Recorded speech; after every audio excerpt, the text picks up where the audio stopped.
Fala pessoal, voltando agora com a live da Luli, que está falando do Cell Fitting. Ela está falando sobre um pouco sobre as celas, sobre o uso de celas, sobre ajuste de celas. E agora é aquela parte das pessoas mandarem as perguntas. Então aí quem tiver dúvida, quem tiver pergunta, quem tiver curiosidade, essa é a hora de mandar para mim. E aí eu vou aos poucos trazendo as respostas da Luli para o nosso conhecimento, tá bom? Então, quem tiver aí dúvida, começa a mandar agora e a gente vai falando um pouco sobre isso. Vamos continuar o assunto. Luli, uma pergunta que eu acho curiosa, e acho que a gente falou disso já no particular em algum momento. De quanto em quanto tempo, e acho que é uma coisa que as pessoas não sabem, mas de quanto em quanto tempo a gente deveria trocar o suadouro de uma cela? Eu gosto de pensar no suador da cela como o pneu do nosso carro. De tempos em tempos a gente precisa olhar. E quanto tempo? Quanto você usa a sua cela? Se você usa a sua cela todos os dias, uma vez a cada 6 meses é indicado, né? Na Inglaterra, por exemplo... Falhou. Na Inglaterra, por exemplo... Falhou, mas já voltou, já estou ouvindo. Na Inglaterra, por exemplo, e na Escócia...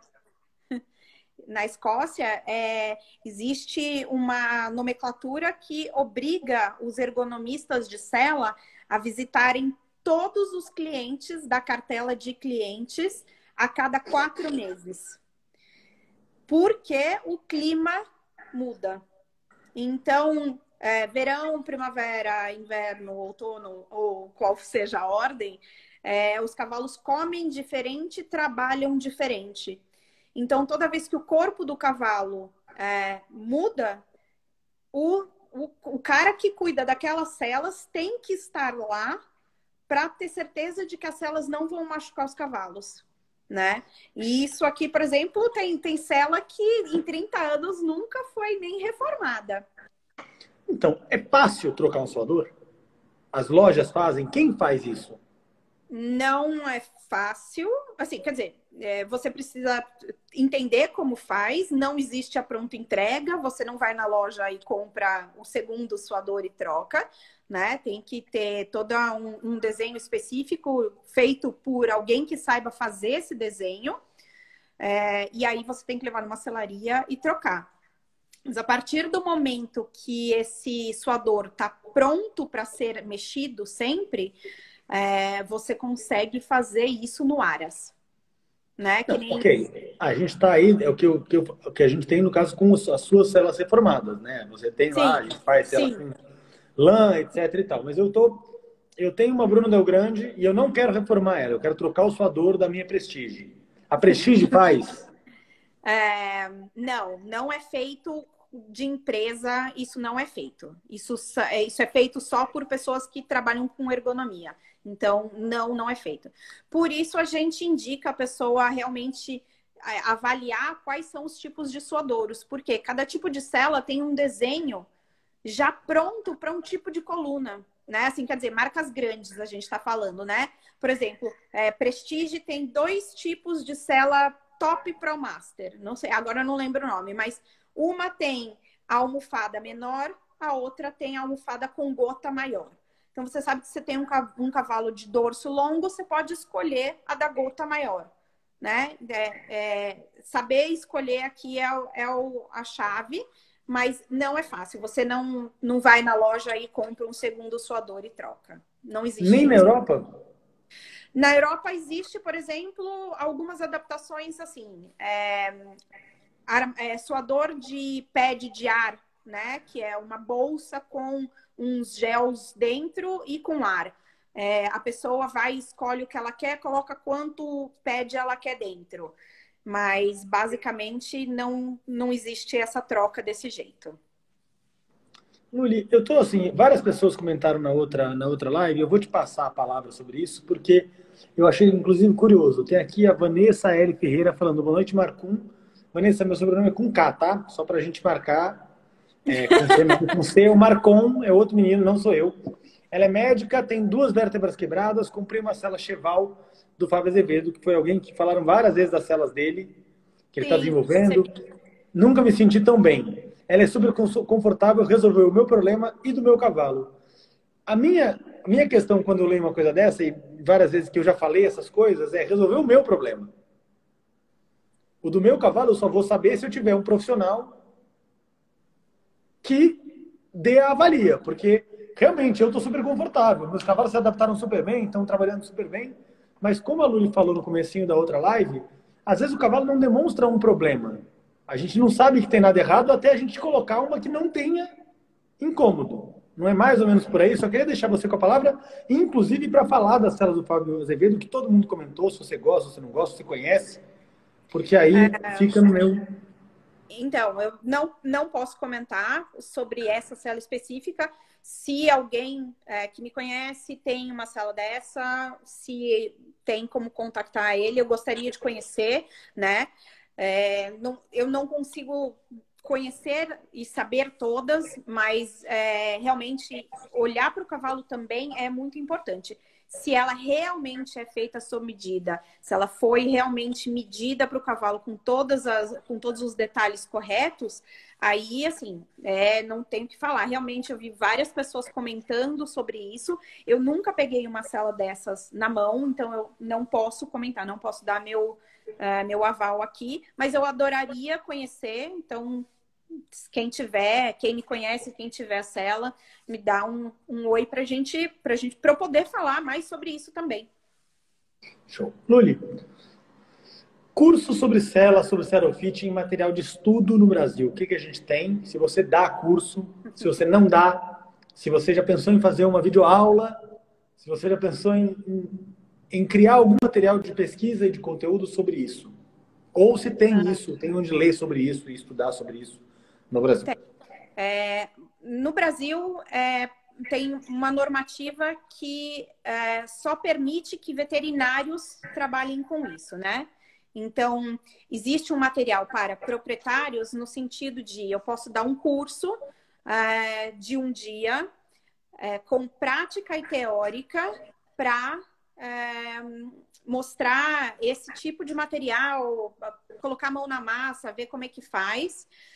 Existe essa mesma versão para veterinários, que aí envolve patologia, o que os cavalos sentem, têm, como é que é o raio-x, como é que não é. Então, são duas versões diferentes. Não é permitido ainda muito material super didático, por quê? Porque a gente não tem quem faça tudo isso de acordo com as normativas europeias ou americanas, canadenses. Então, a gente está desenvolvendo material ainda para trazer, mas os cursos de um dia já estão liberados.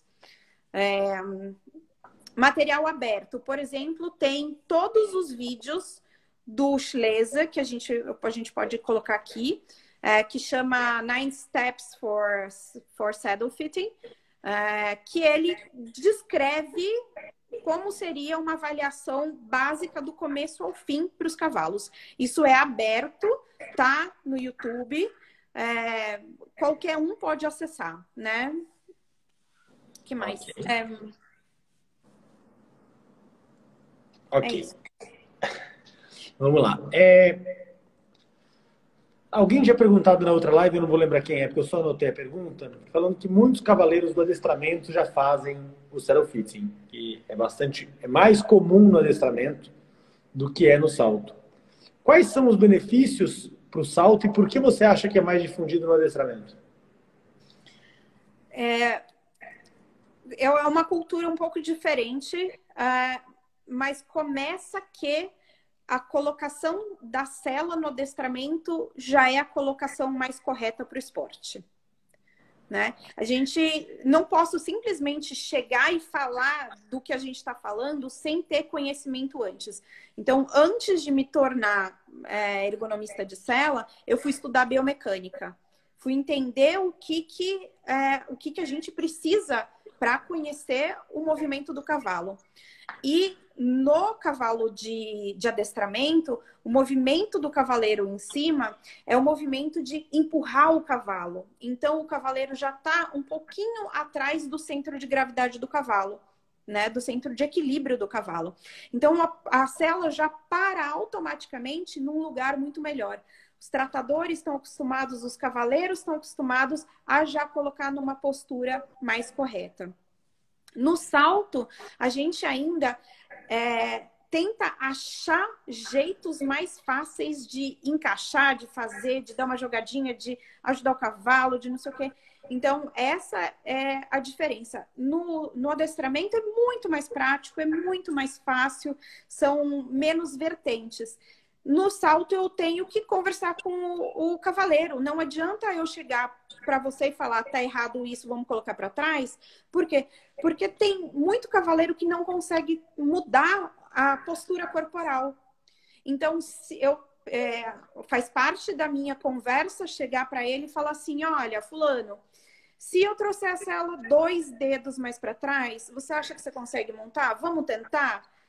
Vamos fazer isso aqui? Trabalho de chão é super prático colocar a sela 2 dedos mais para trás. Mas tem cavaleiro que não consegue se adequar à postura de saltar um cavalo 1,30 m, 1,40 m, com ela 2 dedos mais para trás. Apesar da movimentação do cavalo melhorar muito, né? Tem uma adaptação do corpo do cavaleiro para essa mudança. Então, eu não posso simplesmente chegar, mudar, né? Falar assim, vai ser assim e pronto, porque eu preciso do cavaleiro. Ele precisa me dizer o que ele pode e o que ele não pode, né? Como ele aprendeu, como não aprendeu, o que é bom, o que não é. Maravilha. Tem uma pergunta da Mari da Baby Mira. Você acha importante fazer um fitting desde potro, doma? Sim. Na verdade, assim, eu acho que existe um jeito fácil de fazer. Quem trabalha com doma já escolhe uma sela velhinha, sela mais capenga, porque a gente está predisposto até um cavalo que vai bolear, um cavalo que vai raspar a sela em algum lugar. Então, a gente já escolhe, né, a sela um pouco mais velha. A diferença aqui é que o potro com 3 anos, ele tem o corpo de um adolescente de 15. E o cavalo já formado, que vai muscular, que vai preparar o corpo para o trabalho, aos 5, aos 6, ele já tem um corpo de um homem, né? Por exemplo, fazendo uma relação aqui. Então, muitas vezes a roupa que servia para o menino de 15 não vai servir para o cara de 21. Mais ou menos essa relação que a gente tem com os cavalos. Então, a gente pode fazer a doma do potro numa sela mais quebradinha, mais velhinha, né? Mas a gente tem que saber que quando ele começou a mudar de estágio e a gente vai preparar o corpo dele para o trabalho, que é onde vai muscular, aonde vai tonificar, onde vai fazer músculo de trabalho, ele precisa de uma sela maior. Então, acho importante, sim, ter uma sela para doma. Não precisa, eu não diria que faz o fitting para doma, não. Acho que mais para frente. Show. O Zé Roberto aqui está comentando que a Prestige também faz a sela sob medida. Faz. Então, para quem não sabe, é uma marca, inclusive a marca que a Luli me falou que gosta, além dessa Schleser. Schleser? Schleser. Schleser. Vamos lá. Uma das fotos que você mandou, na verdade você mandou várias delas, e eu quero me perguntar um pouco por quê, são fotos de suor e marca de sela. Você consegue explicar para mim? Eu vou mostrar algumas aqui. Consigo. Tem até mais para frente. Essas... Eu não sei se elas são a mesma coisa, então eu não sei se você quer que eu vá uma por uma. Não, assim, a essência aqui é a mesma. O que a gente precisa avaliar aqui, né, a parte do suor, é como a gente vê no cavalo facilmente o que está acontecendo da sela em relação ao corpo do cavalo. Então, por exemplo, olhando esse cavalo tordilho aí, ele tem uma mancha branca mais clara no dorso, né? Bem no meio, né? Em cima do flap. E o que é essa mancha? A gente chama isso de dry spot, ponto seco. O dry spot acontece quando a sela está com pressão excessiva, né? Então, provavelmente, aí onde está essa marca branca, tem algum ponto de pressão muito maior. Ou o enchimento está errado, ou a armação está quebrada, ou o cavaleiro está fazendo muita pressão aí. E aí o que acontece? Nesses dry spots, muitas vezes começam dores musculares, lesões musculares, problema de pele. Então, como é que a gente sabe, sem ter, por exemplo, aparelhos muito técnicos, a gente sabe que aí tem alguma coisa de errado na cela. Então, eu vou lá e olho exatamente o que essa mancha representa na cela. Posso melhorar ou descobrir o que tem de errado nessa cela através desse exame que a gente chama de padrão de suor ou padrão de poeira. Esse é um cavalo que tem já uma distribuição muito melhor, né? A gente percebe que tem os lugares um pouco mais secos, mas aqui também o exame depende quanto tempo o cavalo trabalhou, mas esse desenho que a gente tem é um desenho muito melhor do que o primeiro. Show. Tinha aqueles dois que eu mostrei no começo. Esse Isso também é o também, dry spot, é isso? dry spot, pressão muito, muito, muito forte e muito localizada, perto da coluna do cavalo. Então, provavelmente, essa é uma cela apertada, muito justa na frente, né? E tá com claramente aí excesso de pressão na cernelha. Que é a mesma foto, só que do outro lado, é isso? São cavalos diferentes, mas a mesma coisa. O que acontece, por exemplo, quando a gente tem esse padrão de suor? Cavalos que têm dificuldade de fazer movimentos laterais, né? Aqui, pela mancha, são celas de salto, mas, por exemplo, quando você precisa fazer uma curva fechada, se você tem um fator limitante lateral na coluna, você tem um cavalo que tem uma dificuldade a mais de fazer a curva. Não que ele vá ser um cavalo ruim, que ele vai ter algum problema, mas diminui a qualidade da curva do cavalo. Luli, uma pergunta bem legal para você, né? Porque eu tô nesse momento agora. Peitoral de clipe na cela ou aqueles peitorais que tem os 4 pontos, sabe? Tem 2 na cela, 2 na barrigueira para não deixar a cela correr para trás. Porque eu só... O salto, o esporte, para o trabalho do dia a dia, trabalho de chão, né? Trabalho plano, se a sala estiver servindo, a gente não precisa do peitoral. A gente acaba usando porque ele tá já pronto no equipamento. Então, a gente acaba usando. Mas ele é essencial para a cela de salto, para o momento do salto. Então, você vai trabalhar seu cavalo, vai para a pista, vai ter obstáculo hoje, então o cavalo é ideal que o cavalo vá de peitoral. Tem algumas celas que servem perfeitamente e o cavalo não precisa do peitoral. Mas o que acontece? Toda vez que o cavalo faz o gesto de entrar no obstáculo, né? A batida da mão com a saída do corpo inteiro, a contração muscular do corpo faz com que o corpo inteiro do cavalo se contraia, inclusive a caixa torácica. Então, muita cela acaba escorregando nesse momento que existe a contração do corpo inteiro. Então, existe a tendência da cela descer. É para isso que o cavalo apareceu o peitoral aqui para o cavalo. Eu não sou fã do peitoral de 3 pontas, né? Dos clips, por exemplo. Por quê? Porque ele começa a ficar apertado na espádua do cavalo. Então, tem cavalo que já tem menos pelo, marquinha branca e tem aquela pressão constante ali. Eu gosto do peitoral de 5 pontas. Eu acho que ele acaba distribuindo pressão, né? E fica bem legal isso. Acho que tem que usar se você for trabalhar, se for... fazer prova, acho que tem que usar, né? É uma precaução e tem um motivo para existir. Show de bola. Vamos lá, peraí, perguntas.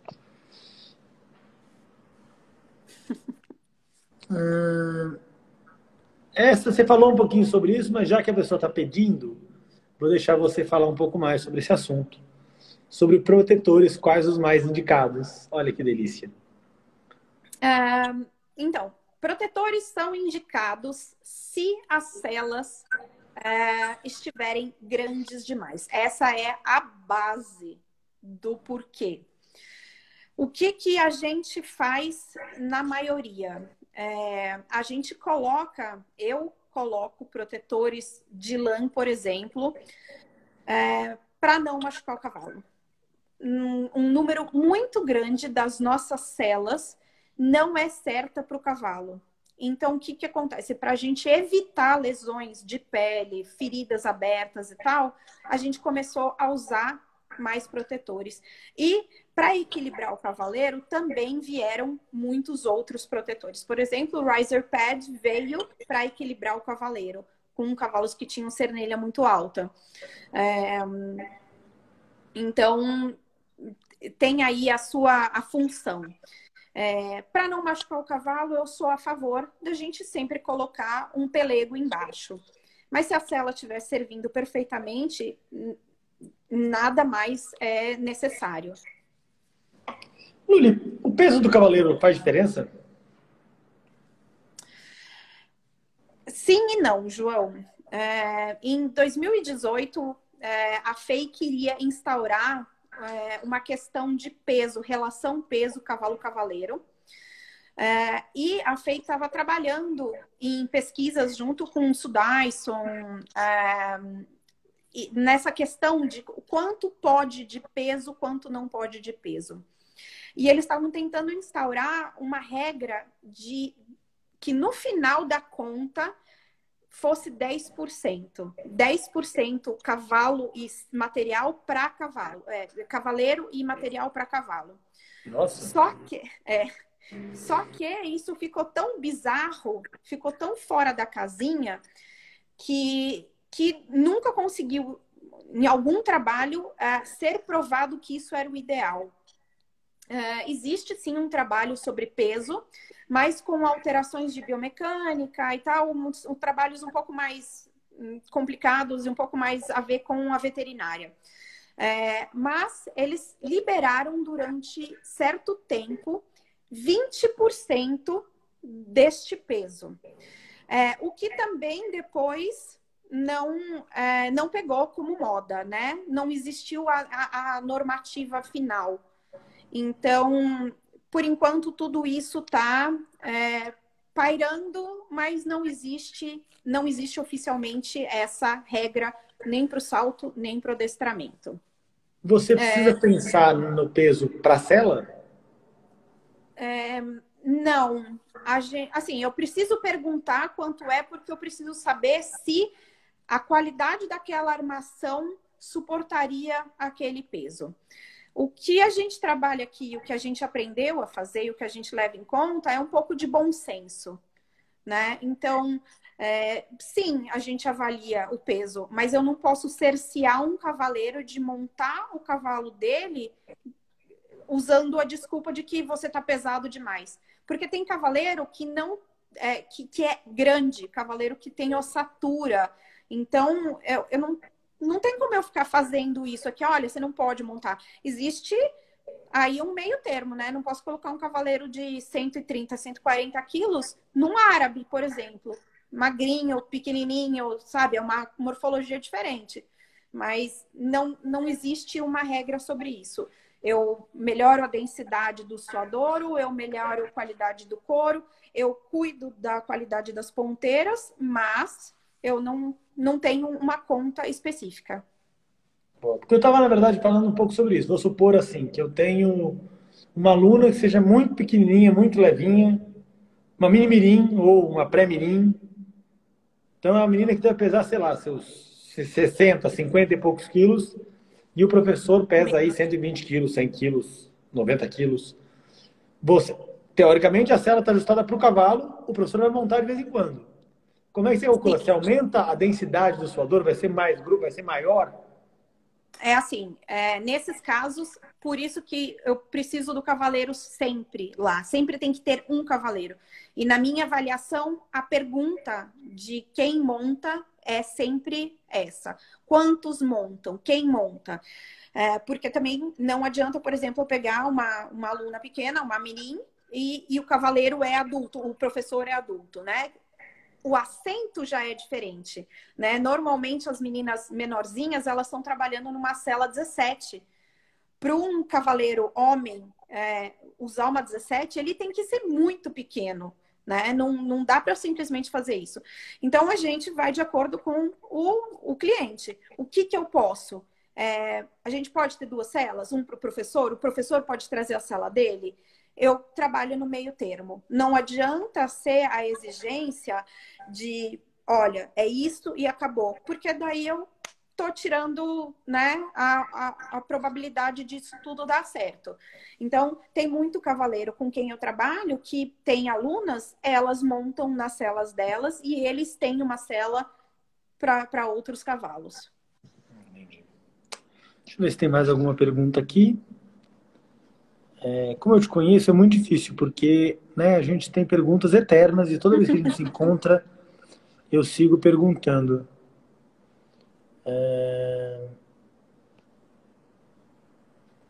O André Cobra está perguntando aqui, gente, as perguntas têm que ir na interrogação, eu vou perder as perguntas se vocês mandam nos comentários. Não é importante também levar em consideração a consciência corporal do cavaleiro, independente da cela. Consciência corporal é uma coisa bem legal de falar, porque muitos dos novos cavaleiros que vêm não entenderam ainda aonde a sua consciência corporal tem que parar em cima do cavalo, né? A gente, na verdade, não é muito isso, mas assim, a gente tem uma falta de preparo. A gente tem cavaleiros muito bons, professores muito bons, mas a gente tem o esporte indo para tudo quanto é canto no Brasil. E a gente tem falta de profissionais que conseguem realmente explicar para o cavaleiro ou para o futuro cavaleiro o que ele precisa fazer em cima do cavalo. Então, a sela é o jeito da gente colocar esse cavaleiro num equilíbrio correto, bom para o cavalo funcionar. E aí eu acho que entra essa consciência corporal aqui que a Andrea deve ter falado. A gente precisa saber encaixar aonde a gente vai conseguir melhorar a postura do cavaleiro para que o cavalo não sofra e para que o cavaleiro também não tenha lesões. Então, acho que é aí nesse caminho. Super legal. Luli, você mandou essa imagem que não está aparecendo aqui o meu... Tudo. Eu estou atrás. O que é essa? O que você quis dizer com essa imagem? Eu não entendi até agora. Eu estou tentando pensar sobre ela. A gente usa bastante esse exemplo do carrinho de mão para explicar como é que é a postura em cima do cavalo. Nós, humanos, temos um lado destro e canhoto. Então, a gente tem um lado mais forte e um lado mais consciente. O cavalo também tem um lado mais forte e um lado mais consciente. Normalmente, o cavalo tem uma diferença de musculatura de um lado para o outro. O lado dominante do cavalo tem mais músculo de anterior, né, na mão, de espádua e tal. Ele também acaba que ele fica 2 centímetros, 3 centímetros mais longo desse lado. Então, normalmente, a sela dá uma tombada. E quando você tem um cavaleiro que também é dominante para o mesmo lado do cavalo, acontece muitas vezes do cavaleiro ficar desequilibrado em cima da sela. Então, a gente tem aquelas selas que dão uma tombada para um lado específico, que parecem essa pedra de um lado para o outro no carrinho de mão. Então, isso aqui é um exemplo que muita selaria usa para explicar para a pessoa por que a gente faz o saddle fitting. Porque a gente tem que olhar se os 2 lados do cavalo tá igual. E se o cavaleiro também trabalha da mesma forma, também está equilibrado, né? Os 2 desequilibrados para um lado fazem com que essa pedra do carrinho de mão esteja só para um lado. Né? Imagina você empurrar um carrinho de mão com o peso todo só de um lado do carrinho. Você faz muito mais força de um lado. E o cavalo trabalha exatamente do mesmo jeito. O cavalo acaba tentando suportar aquele cavaleiro de um lado específico. E é onde a gente tem mais dor, mais lesão, mais machucados do tipo articular, muscular profundo, por conta desse tipo de alteração. O meu objetivo é colocar o cavaleiro exatamente no meio do carrinho de mão para que fique fácil para o cavalo. Show de bola. Alguém chamado Max Nardes, que eu não sei quem é, pediu para você explicar o teste das duas canetas que o Schlesser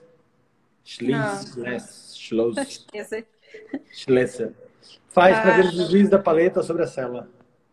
Pouco mais complicado explicar isso aqui na live, mas enfim, as duas canetas servem para você observar se o ângulo da sela é compatível com o ângulo da escápula do cavalo. Para você saber se os dois estão trabalhando no mesmo ângulo ou se a sela tá pegando na espádua do cavalo. É um jeito prático da gente olhar isso.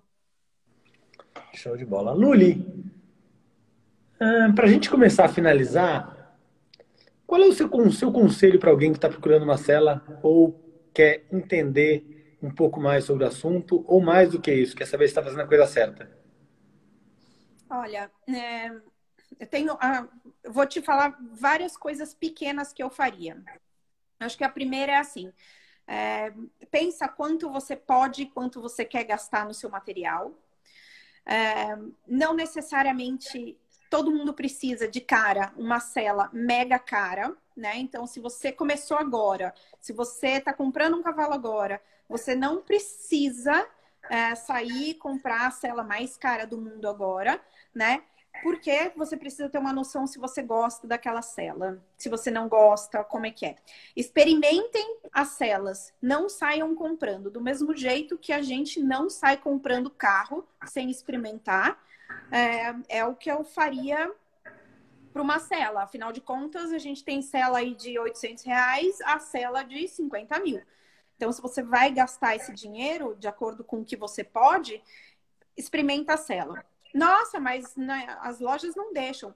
O mundo já mudou e tem muita loja que tem sela de test ride, né? E se você não tem na loja uma sala de test ride, pede para algum colega, algum amigo, alguém que tenha e senta em cima da sela. Não precisa gastar a sela, né?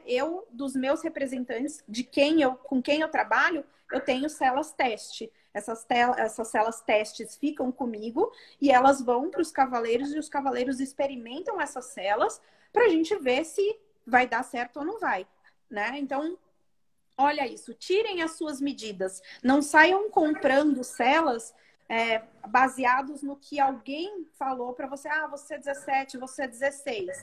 Como eu tô sabendo, Luli? Que medida é essa? Tira qual medida para saber se eu sou uma 17, uma 18, uma 16,5? Tem alguns jeitos de medir, né? Por exemplo, na internet tem vários jeitinhos. Cada selaria tem o seu tipo específico. Então, se você quer comprar de uma marca, entra no site e vê se eles dão dicas de como você faz essa medida. Cada marca tem um tipo diferente. Mas eu, por exemplo, sem pensar em marca específica, meço a cabeça da pelve, né? A parte mais alta da pelve, até o joelho, para conseguir entender quanto de flap e de assento eu vou precisar, porque eu quero que o meu cavaleiro tenha contato com esse flap, né? Com esse apoio, essa banana, esse apoio no joelho, mas eu quero que ele esteja bem sentado na sela. E quem mais? Então tem aí medidas onde você vai lá e faz específico e leva na selaria e fala, eu preciso desse espaço. Tem uns desenhos de uma pessoa medindo sentada numa cadeira, encostada na parede. Sérgio Marins. Oi, Sérgio. Que mais? Não necessariamente precisa ser uma cela nova, então não é porque eu faço isso que eu só vou atender se eu for vender a cela. Absolutamente não é nada disso. Você precisa achar aquilo que te serve. Como eu Isso, sei o assim, tamanho? Como eu sei o tamanho? Isso é uma pergunta que a gente fez uma vez, acho que a gente mediu isso uma vez, você mediu para mim.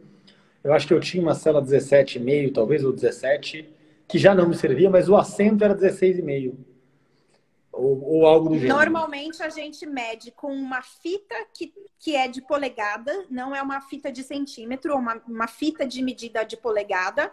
A gente ou mede do D, que é o parafuso que fica normalmente onde tem a argolinha que você põe o clipe do peitoral, até o meio do assento, o meio do encosto do assento. E aí você tem em polegadas mais ou menos esse trabalho aqui de medida de cela.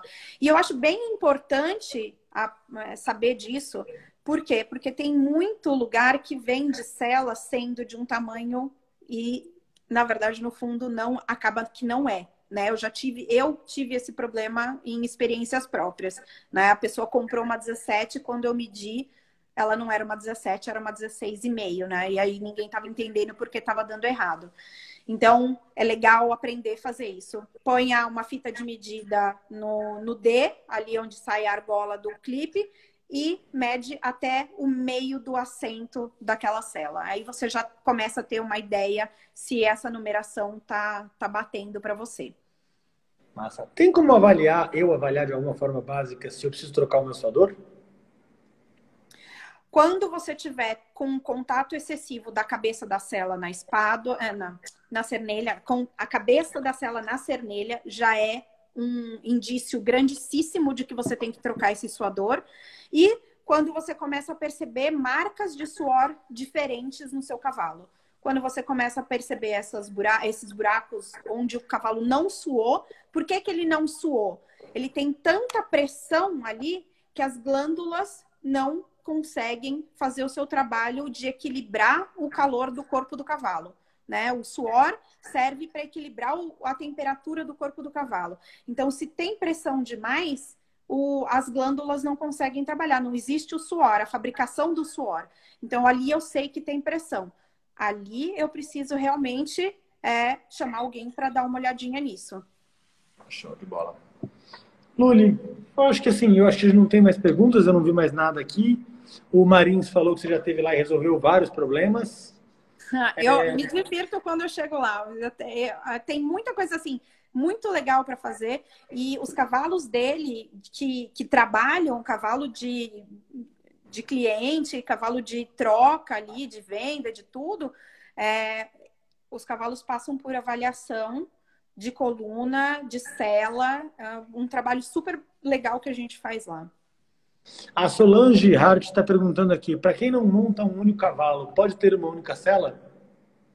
Volta de novo que eu não te ouvi direito. Para quem não monta um único cavalo, pode ter uma única sela?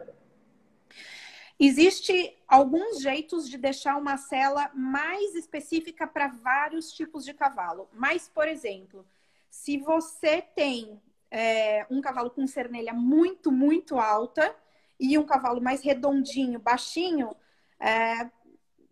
fica que não é legal. Pode ser que a sela do cavalo cernelhudo para o cavalo sem cernelha tombe para um lado. Mas a gente tenta fazer, sim, com que isso vale a pena. Porque, afinal de contas, a gente entende que muitos profissionais precisam ter uma sela, né? Não podem ter 2, 3 celas e precisam montar 20 cavalos. Então, a gente faz o possível para isso dar um meio termo. Aí a gente trabalha também com acessórios, né? Tipos diferentes de manta, tipos diferentes de protetores. Show de bola. Luli, super, super obrigado pelo tempo, pelo papo. Eu acho que foi esclarecedor para muita gente. Eu, que sou usuário do seu serviço, recomendo. Acho que todo mundo que fez, tiveram várias pessoas indicando, falando, chamem a Luli, chamem a Luli. Mas mais até do que eu acho que o serviço, eu acho que a gente precisa sempre, que é o que a gente é mais carente, que é de conhecimento. Então, queria agradecer imensamente o seu tempo.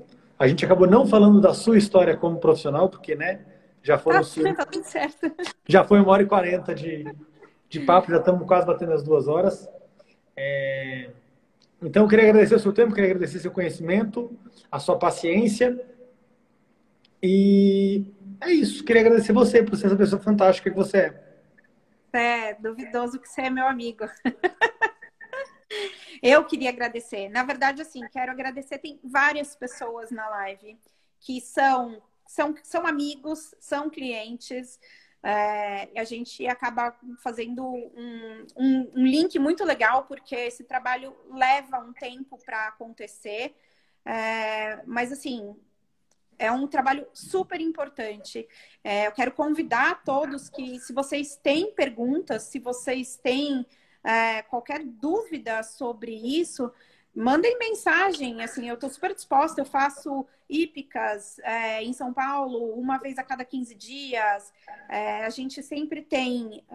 agora menos palestras presenciais, né? Aliás, nenhuma.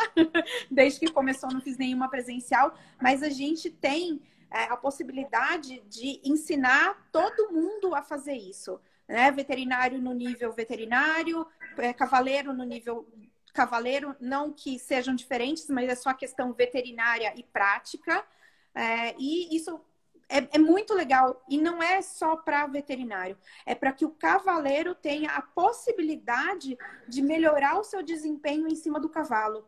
Né? O cavalo precisa de uma qualidade de vida melhor no sentido de poder entregar para o cavaleiro aquilo que ele quer.